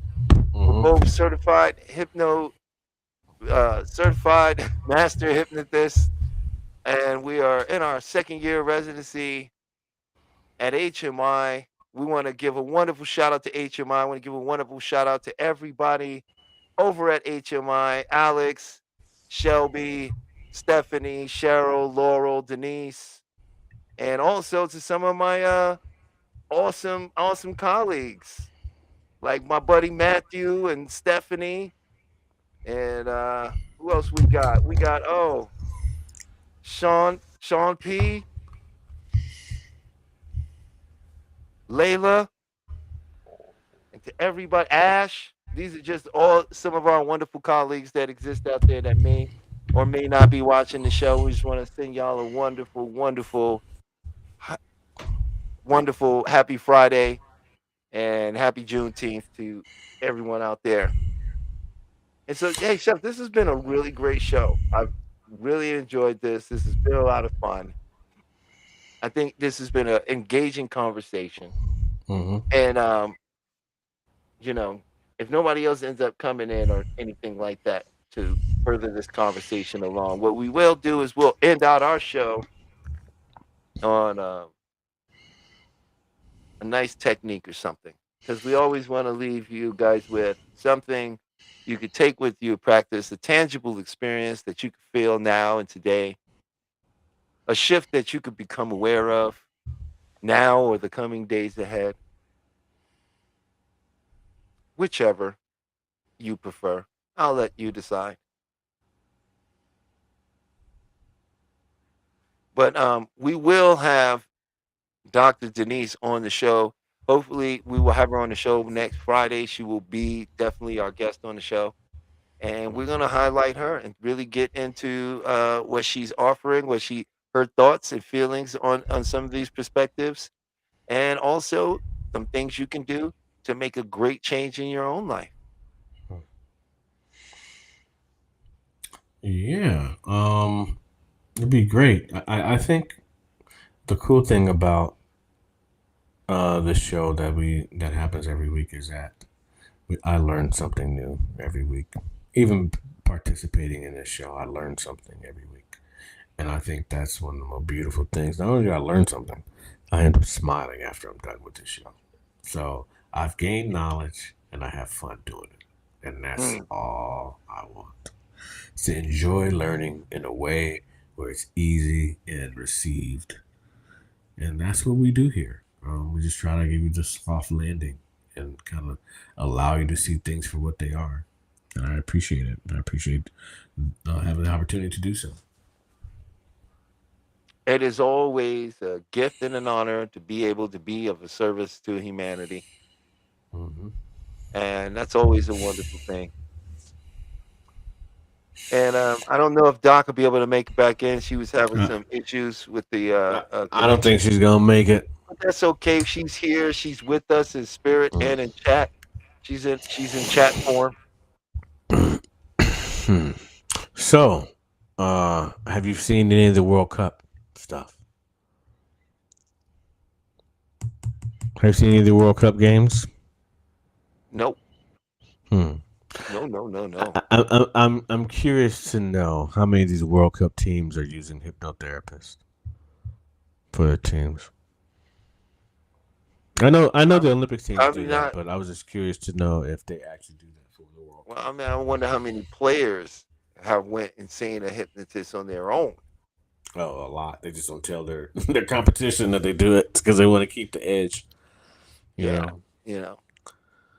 Yeah. Seeing the picture with Mike Tyson and John Kappas was pretty interesting. Because it was like Mike Tyson in his prime.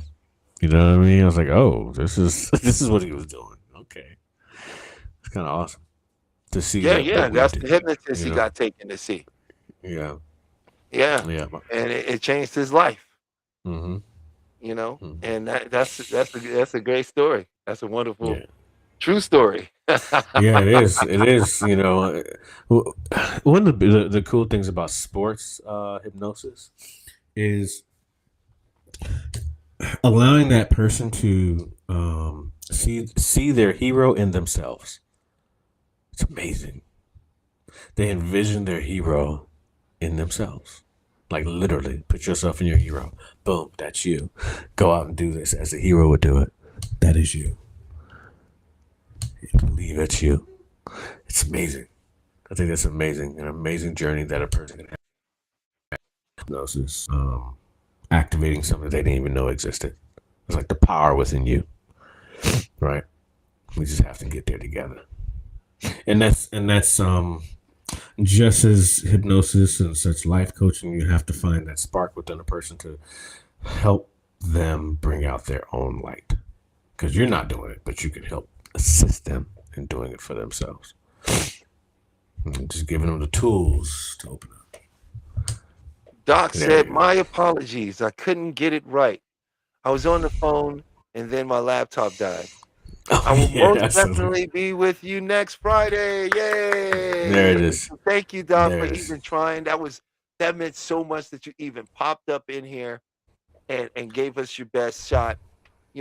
Technology right now, I think it's a little fritz for everybody. I think everybody's Yeah, having a little bit of internet connection. today's a big day.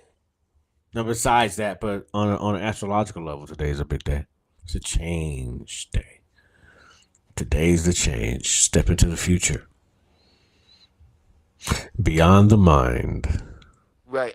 I was speaking more of the solar flares. There were some M class and X class solar flares that had ripped off the sun earlier this week and was projected to start hitting the Earth over the weekend.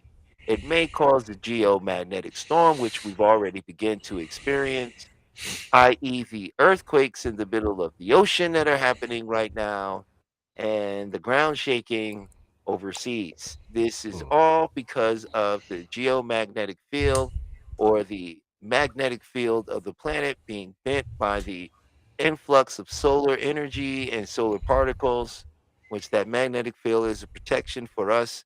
And that's how we have a Van Allen belt of radiation around us. And when giant cosmic rays come running toward the planet, it bends the magnetosphere. And some of these flares, or excuse me, particles are allowed to get into the Earth. It affects our geomagnetic sphere, and this is what creates or helps us with what they call our Coriolis, which is our weather. And when it gets disturbed, you have storms, you have heat blobs, cold blobs. Fault lines become active, volcanoes become active, people start fighting in Walmart.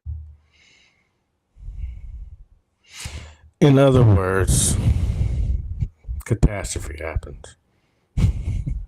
Life. What did you say, man? I have no idea what this man said. Do any of our viewers understand, other than him, understand what this man just said?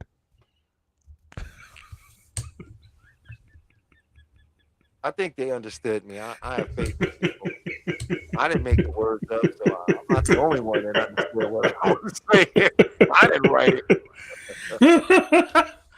Oh man! Yeah, yeah. I like I said, every time I come here, I learn something new, without a doubt. So and the subject matter, like one thing I really appreciate is that we're not afraid to talk about the undiscussed. The subject matter that just never really gets openly talked about. And I think that's one of the differences between our show and like the other podcasts, is because we actually do address things that people think about, but they don't actually question. And Yeah, if you want to experience some hypnosis too, you could come on up. Come on up here. I know you want to.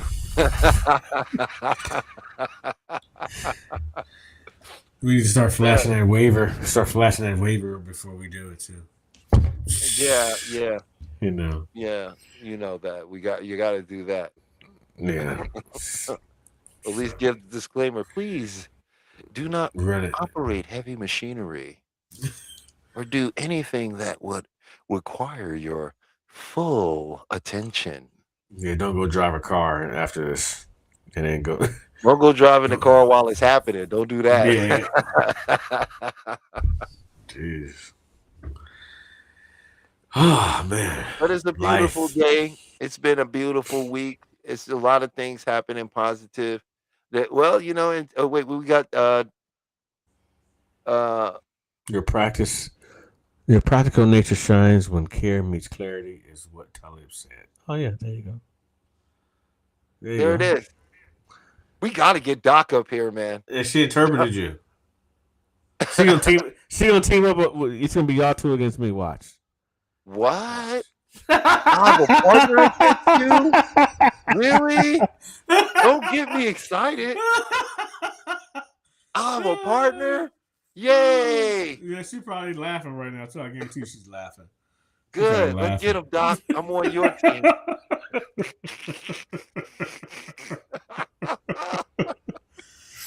Oh, You know, and you know what? And I also want people to know that, you know, there's nothing wrong with you. You're not broken. You know, the little quirks you have, those little things, that's what makes you you. You know, the trauma you think you've experienced, the heartache, all of those things are the wonderful, wonderful things that make you you. You take those things away from you. Who are you? We're awareness. And we are just aware of that which we give our attention to. And we got Peach back. Let's go. Did she accidentally jump in here? Was that an accident?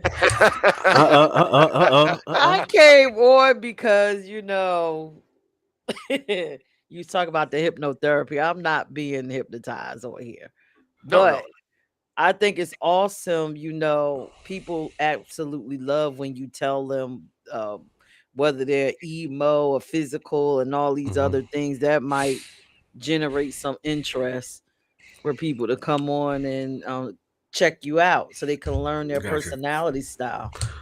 Oh, that's great. Look, she want okay. Well, come on up if you want us to discover what you are. If you're a emo, are you a physical? And what do we mean when we say these things? What is that? Some people might respond and say, I'm not emotional. and straight up emotional. Right. But we don't mean that in that way. That's not what we mean. It's not but that way. Same. Yeah. We're talking about your suggestibility. And your suggestibility is simply how you take information in, right? And we take information in one of two ways, right? We either take them in inferentially or we take them literally.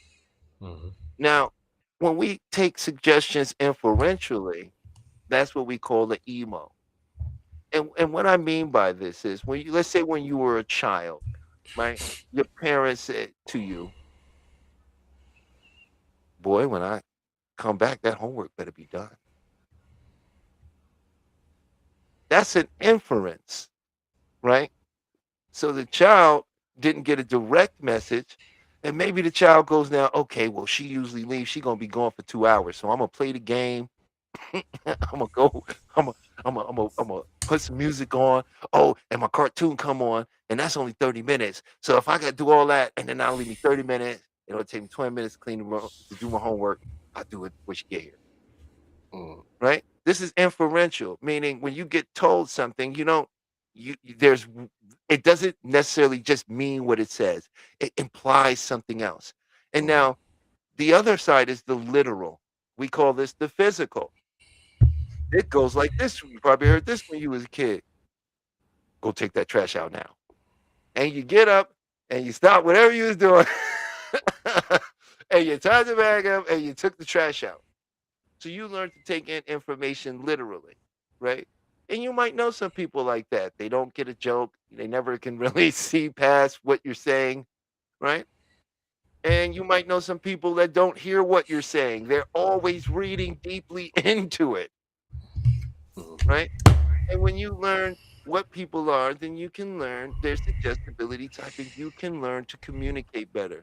You can learn to have a better relationship with these people, and you No, right? Because when we enter a relationship with another person, we enter in either as a physical or emo. And we don't understand that emo is a particular type of way, and a physical type, you start conflating this that people don't like me, or they don't care, or this guy's a bum. And then we can take on all these textures without understanding. So if you like to learn what your suggestibility as well as your sexuality, come on up and join us. Thanks, Well, Pete. yeah. That was great. Yeah, one thing about that is, hey, Dr. Denise is back. One thing about that is that when you find out someone's sexuality, which is their characteristic, you can adjust yourself to deal with them better, because once you understand how they function, you then can take what we normally say about 10% off of whatever if you're a physical or emotional, you take that off, right? And then you kind of give them the grace of that 10%. And typically you will find a nice fair balance in your understanding and their understanding, because you actually are doing the work. And we're all dual nature. If you are predominantly physical, that means your subdominance is emotional. And you can sometimes you can use your subdominance. You can drop that physical a little and raise that subdominance a little. So, but I want to let the doctor speak. There we go. She's been there. We can hear you now. Can you hear us? Yeah, I think I had you. Yeah. Here we go. Okay, that's much better. I had too many things going on at the same time. All right. So, are you aware of the characteristics of the physical go ahead. No, go ahead, finish your. I'm sorry. I was gonna say, as a life coach, are you aware of the nature Wait. that we speak I'm of? gonna have to cut you off, Chef. Okay. I'm gonna have to cut you off. And I'm pointing. That's rude. Let me use my presidential point. There it is. That's the non-aggressive point. They teach you that. Yes. Dr. Denise, Yes. first thing I want is I would love for you to just share your thoughts on life coaching and how you see the environment right now. I'm very excited to hear that. I actually love it all. Healing is help. I love the clinical side, and I also love I like to call it the healing side, because when you think of the clinical side, you think medicine. You automatically think prescription. I automatically think Walgreens. I liked your example, Talib, when you described going to a therapist, which is a psychologist. I've been in therapy since I was in the third grade because of my own personal trauma, being molested in the second grade by a family member for over a year. So that caused a huge trauma in my own life. So I know what that conversation is and what it feels like. So growing up like that, then subsequently being date raped freshman year in college, returning to that, you're looking for safety. You're looking for comfort. You're also looking for love. There's so much confusion, and you're trying to figure out how to separate the two because you don't know which one is love. So, everything you guys have discussed for the last hour and a half has everything to do with emotions, mindset, and clarity. Yes, those three things you spoke of, Talib, the three strategies, your clinical work, Miss Peach, Suffering, your hypnosis work, all those things have to do with your nervous system and how you're going to walk forward in life. That's why I love a life coach, because you do actually have time to sit, talk to someone, get to know someone, help them with every step of the day. It's like being an alcoholic or a drug addict. They don't know what to do with every step of the day. It is a disease. Dis-ease. Motivation is an emotion. It leaves in 5 minutes. Motivation is not something that stays with you. So take out the word coach, you have the word life. And it goes up and down, and it starts the moment that you are born. So I love a counselor.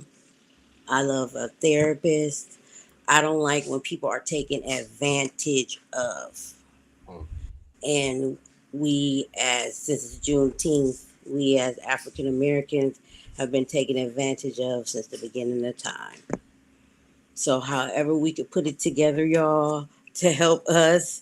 So I can tell you my whole story, but I know your show is about to end in a couple of minutes.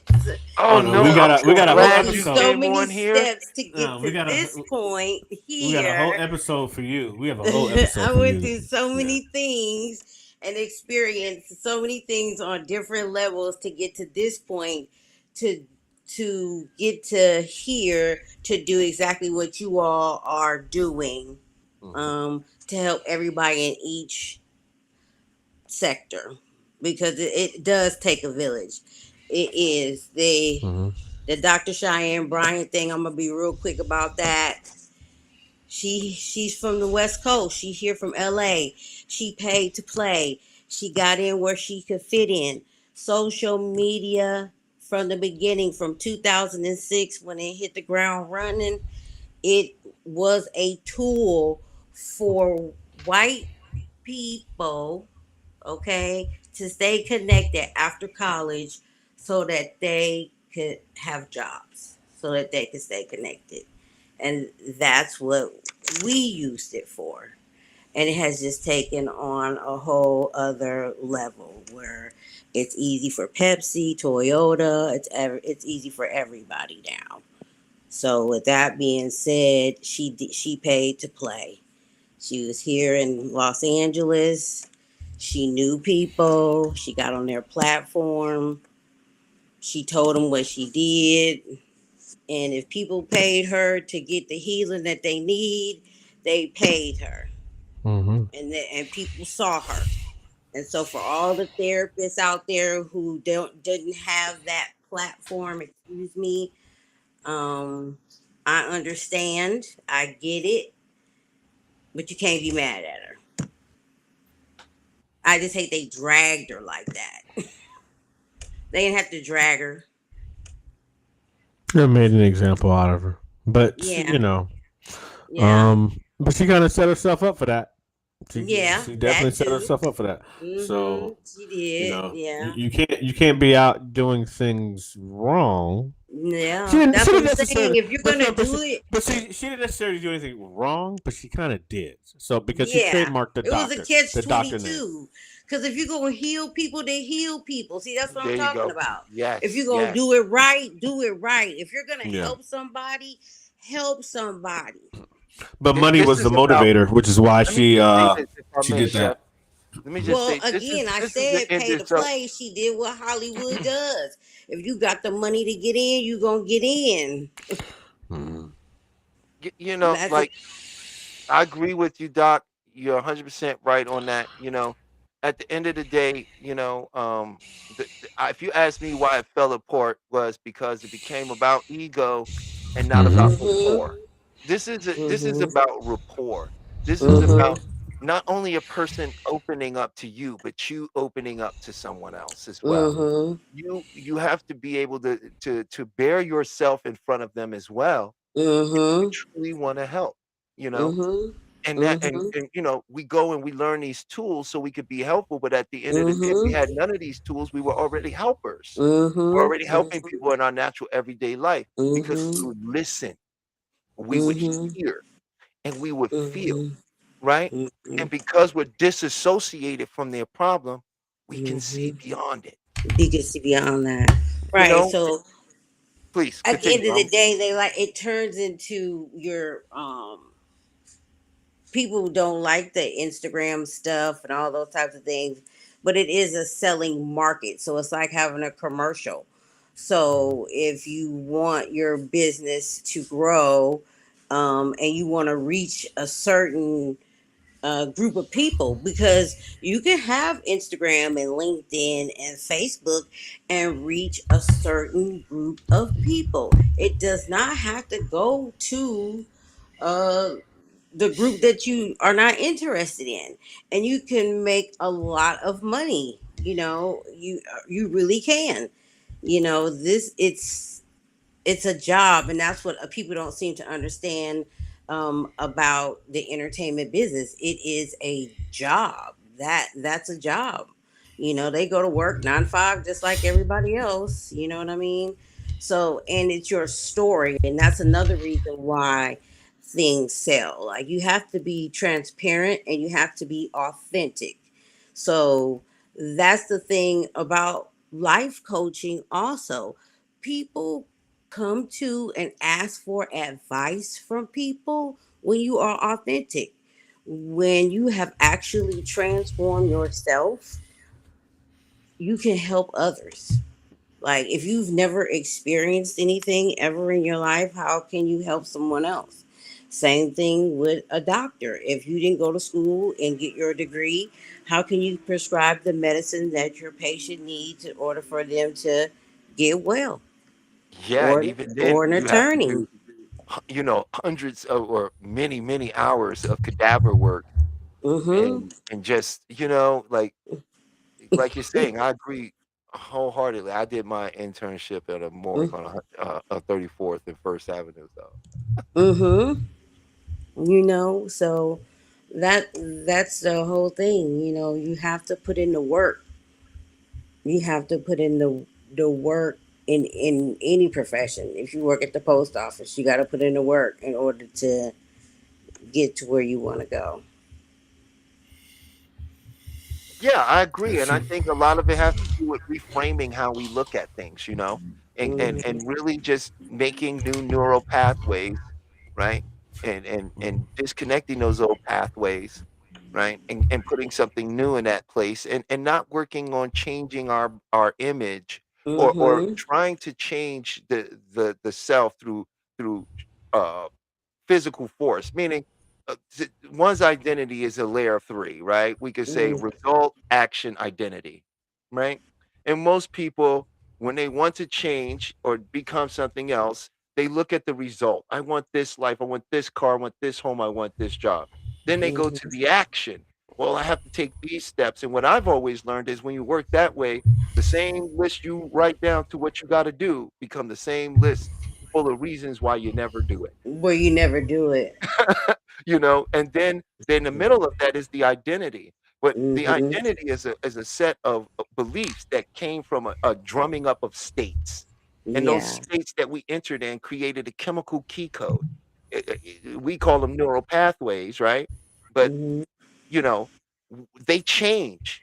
And the reason we stick with what we do is because you have like 80,000 thoughts a day, and at the end of the day, you go to sleep, you wake up the next day, and you take 90,000, 90% of that over to you the next day. You can't change if the mind is doing the same thing all the time. So I No. like to work with people to get them to use the power of the mind, which is the imagination. By the way, which was the purpose of compulsory educational schools, which was to remove the imagination from children, Mm. right? But our subconscious mind works through the imagination. It works through images, symbols, digital, meaning numbers, right? Numbers. This is how the language of the mind communicates. And when you can work with imagery and step in, and this is what NLP does a lot of, imagine that individual you want to be, right? What do they look like? What do they dress like? What do they smell like? Right? And you step into them and you embody that feeling and you lock it in and tell you to nail it Yeah. in the place. Yes. And now, but you just develop neural pathways because the mind doesn't know what's real or fake. It doesn't know the difference. I don't. Hmm. I don't. one of my things is I don't. People don't know how to just sit still and just in silence. It's called self-reflection. A lot of people aren't ready for that. They just, no, you don't need a TV. Turn the phone off. Well, we're constantly being overstimulated, and that's just Very the way of much saying so. we stay overloaded. And when you're Yes. overloaded, you disorganize the hibitorial system. It gets Yeah, that's disorganized. why I had you guys on my phone at the same time as I had you on my laptop, which is why it wouldn't connect. You see, it's the same thing. Yeah, And then you get triggered. That yes. triggering sends us into hypersuggestibility, which is Mm-hmm. just a fancy way of saying hypnosis, which Mm-hmm. grants access or bypasses the critical mind, allowing new suggestions now to get put into the subconscious mind. And that's what happens when we sit around and we have the TV going and we're looking. Did you know that they baked into television shows something now called second screen? No, what is that? Netflix and them are aware that while you're watching a show, about 85, 87 to 90% of the show, you'll be staring at your phone. Mm-hmm. So they dumb the scripts down, make them Oh repeat yeah. storylines and repeat Mhm. beats. So whenever you come out of watching your phone, it's very easy for you to follow along. I'm leaving now. Mm-mm. We're all in a state of hypnosis, giving suggestions and being like, brother, Yes, we are. I don't think a lot of people even know why they're upset. Yeah, see, that's bye. I'm leaving now. Happy Juneteenth. Doc, Hey, we got you for Friday though. We I got know. you for Friday. I Cool. know. We're doing a whole piece on you, Doc. No, I'm here. I'm here for it. But see what I'm saying? Except for I was so laughing when you were laughing. I was cracking up. I was laughing so Yeah, hard. because I feel like y'all gonna team up. That's cool. I'm ready for No, y'all. no, no, no, no, no, no, not then. Before that, earlier Oh when no, you were laughing. I'm still ready. No, no, I'm no, still no. ready. Not then, not then. Earlier, in the segment when you were laughing and everybody was saying they wish they were on the West Coast and you were really Oh laughing yeah. really hard. Yeah, you were Oh yeah. giggling. Yeah, Yeah. I was laughing at you. You'll be laughing at me.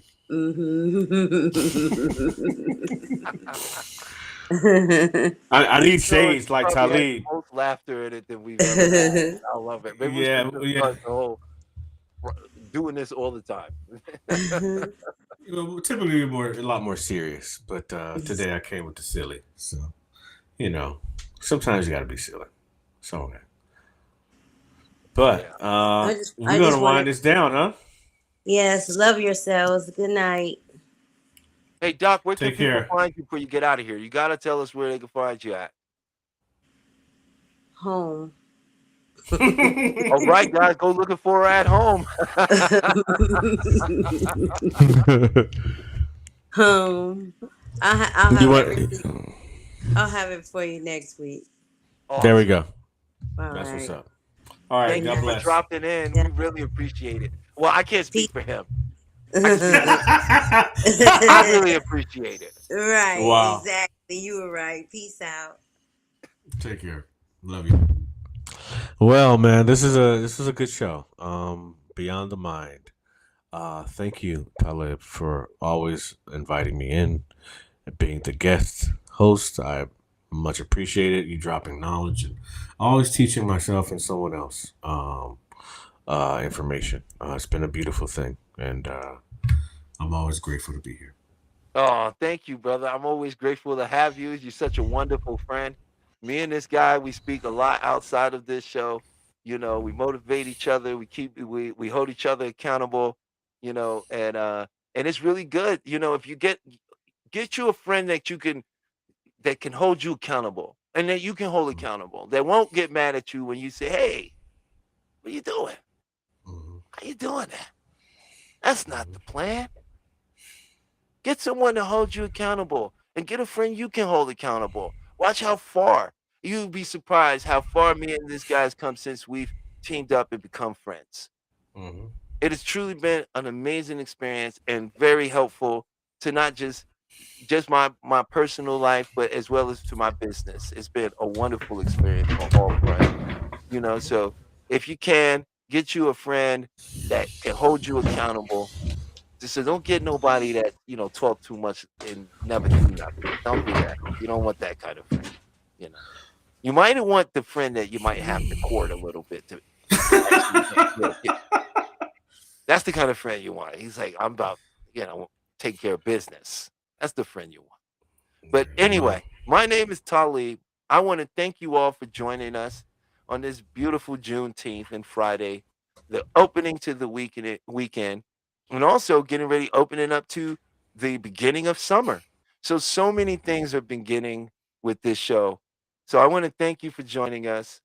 And just remember this, you're always right. And I know what you're going to say to me. You're wrong about that. I've been wrong. I've made mistakes. I've effed up in the past. And you know what I'm going to say to you? Aren't you right about that? So the real question becomes, people, what do you want to be right about? So ponder that this weekend. My name's Talib. That's Big Seth. We'll see you next week on Beyond the Mind. Thank you for joining us. And good night. Great seeing you guys. Welcome to Rewriting Your Reality, a video focused on hypnotic modalities to shift the belief systems that keep you captive. We will explore the journey from being subconsciously programmed to achieving quantum freedom. Get ready to dismantle everything you thought you knew about your own limitations. The mind's power is a historical fact.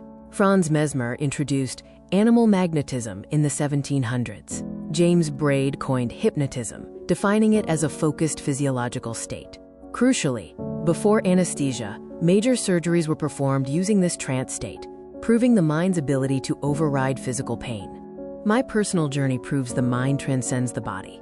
A near-death experience revealed pure awareness. After being paralyzed, I reprogrammed my body through visualization and discipline. The core truth is that identity is the prison and the key. Your mind can reshape reality itself. Unmasking the global hypnotic modality. Secret societies and governments. They understood the power of the trance state long ago and weaponized it to shape societal structures from the shadows. Corporate hypnosis. Advertising and media use sophisticated neuro-linguistic programming, NLP, to obscure reality and shift your belief systems without your consent. The ultimate goal, to control the narrative, consumption, and consciousness of the masses, turning individuals into predictable units of a manufactured paradigm. They are the masters of the hypnotic modality. The first element of global hypnotic modality is authority, manufactured to establish psychological inferiority. Uniforms, robes, and controlled environments trigger unquestioning obedience. When you look up to an authority, your critical factor is lowered, accepting suggestions as absolute truth. The uniform is the first induction. The second element is translogic, a self-contained system logical only within its own framework. This creates a closed loop of reasoning. A doctrine establishes ultimate authority, turning rules into absolute truths. The paradigm acts as a perceptual filter, making external manipulation feel like internal conviction. The third element is overload, creating an intense, rapid-fire experience that bypasses the conscious mind. Techniques include sensory saturation, emotional triggers, and message overload. This forces the subject to feel something profound, anchoring the belief without rational scrutiny. The heart accepts what the head has no time to question. The grand illusion is when you become your own hypnotist. Division keeps us fighting each other, distracting us from the masters of the modality. They use filtered evidence to make you doubt your power.